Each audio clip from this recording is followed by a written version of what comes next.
આની શું જરૂર હતી? પણ તમે આટલો આગ્રહ કરો છો ને તો લઈ લઉં છું. ધન્યવાદ મેડમ.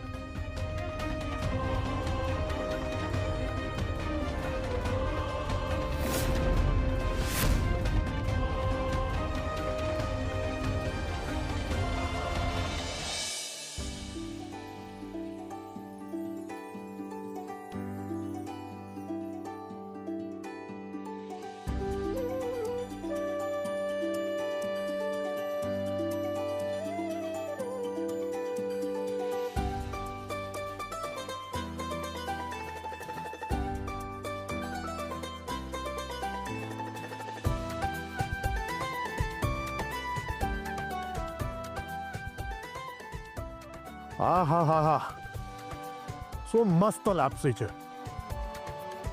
મજા આવી ગઈ, ખૂબ મસ્ત બની છે.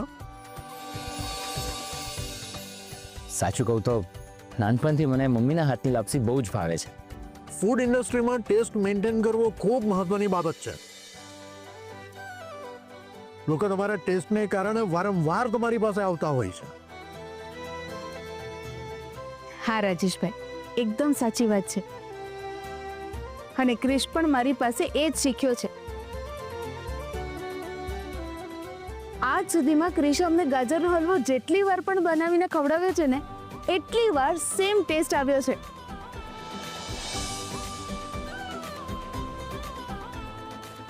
ક્રિશને ટેસ્ટ વારસામાં જ મળ્યો છે. હા, સાચી વાત છે. અને હા, તમારા બધાએ આ લાપસી હજી લેવાની છે. હા, હું લાપસી ખાવા જ આવી છું, મને નહીં ખવડાવો.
તું અહીંયા શું કરવા આવી છે? હા, શું કરવા આવી છે અહીંયા? સોરી શાંત. આજે આપણા માટે બહુ ખાસ દિવસ છે અને આના કારણે આપણે આપણો દિવસ અને મૂડ બંને ખરાબ કરવાની કોઈ જરૂર નથી. ઘરના દરેક સારા કામમાં વિઘ્ન ઊભું કરવા માટે તું આવી જ જાય છે.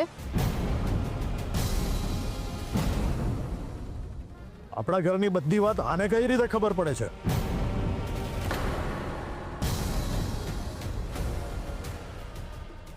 તમે લોકોએ તો મને ઇન્વિટેશન ના આપ્યું, પણ શું છે ને કે તમારી પબ્લિસિટી જોઈને મને એવું થયું કે મારે તો અહીંયા જવું જ જોઈએ.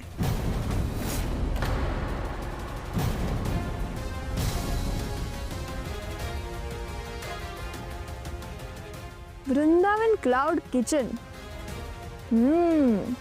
Not bad. હા,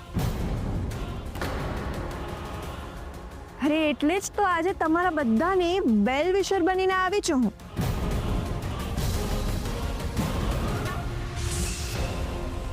તમે લોકોએ નવો બિઝનેસ સ્ટાર્ટ કર્યો તો મારે બેસ્ટ ઓફ લક તો કહેવું જ પડે ને તમને. અને હા, ખાલી હાથે આવું તો એ સારું તો ના લાગે ને, એટલે સી બુકે પણ લાવી છું હું. ભાઈ માફ કરજો, આજે હું દરવાજા ઉપર લીંબુ અને મરચા બાંધવાનું ભૂલી ગયો છું.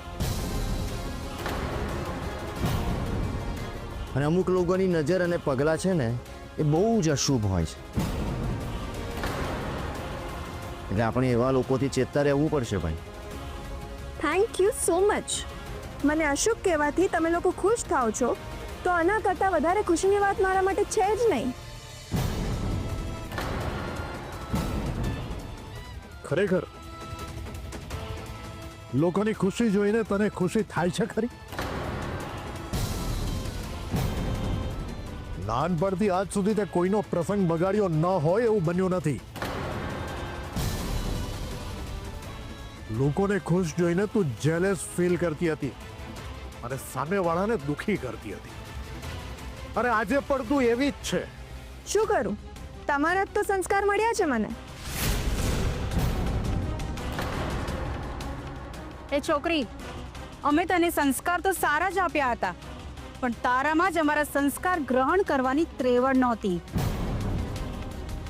રહેવા દો રશ્મિબેન, આપણે આવી વ્યક્તિને સલાહ આપીને એનો સ્વભાવ ના બદલી શકીએ. અને એમ પણ પથ્થર ઉપર પાણી નાખવાનો કોઈ અર્થ નથી. બસ આપણે તો પ્રાર્થના જ કરવી જોઈએ કે આવા લોકોને સદબુદ્ધિ આવે. મમ્મી, પણ અમુક લોકોને છે ને કોઈ ફરક જ નથી પડતો. ગમે તેટલું સમજાઈએ ને પણ એમના મગજમાં વાત ઉતરતી જ નથી. એ વોટ ડુ યુ મીન? હા, ઇટ મીન્સ કે અમે તારી રિસ્પેક્ટ નથી કરતા, છતાં પણ તું અહીંયા શું કામ ઊભી છે?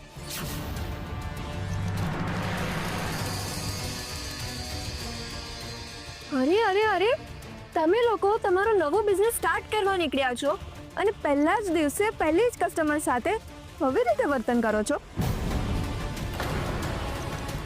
હા, હું માનું છું કે તમારા કરતાં મોટી બિઝનેસ વુમન તો નથી જો, પણ મને એટલું તો ખબર જ છે કે કસ્ટમર કરતાં મોટું કોઈ હોતું જ નથી. અરે હું તો તમારી નવી શરૂઆતમાં બધું જ ભૂલીને તમને ગુડ લક વિશ કરવા માટે આવી હતી. અને તમે લોકો જૂની વાતો લઈને બેસી ગયા છો.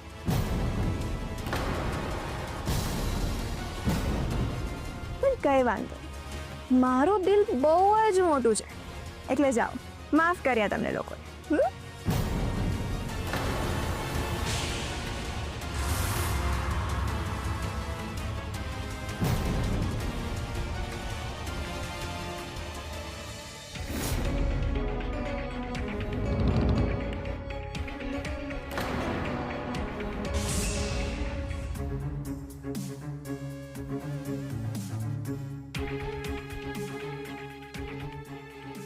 Many congratulations Krish. I wish કે તારો બિઝનેસ ના તમારા બધાનો બિઝનેસ બહુ જ આગળ ચાલે અને તમને લોકોને ગ્રેટ સક્સેસ મળે.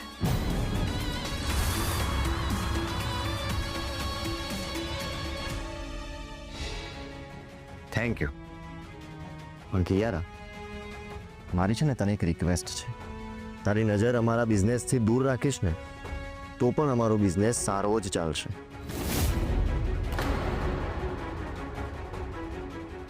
અરે હું તો તમારા કિચનના ઓપનિંગમાં તમારી બોણી કરાવવા માટે આવી હતી અને તમે લોકો તો મને કારેલાનું જ્યુસ પીવડાવીને સ્વાગત કરો છો.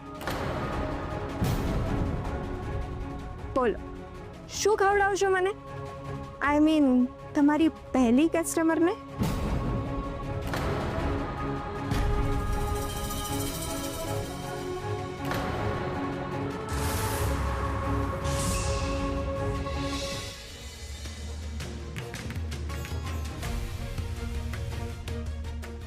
હજી સુધી શૌર્યભાઈનો ફોન કેમ નથી આવ્યો?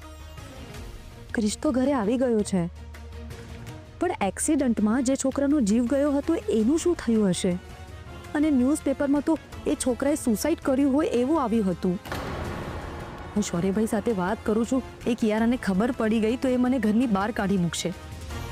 અને આદિત્યના પપ્પા અચાનક ઘરે કેમ આવવા લાગ્યા હશે? અને એ મને જ દેખાય છે, બીજા કોઈને કેમ નથી દેખાતા? આદિત્ય માટે મારે એના પપ્પાને રોકવા જ પડશે અને એમને રોકવા માટે મારે કોઈની હેલ્પ લેવી જ પડશે.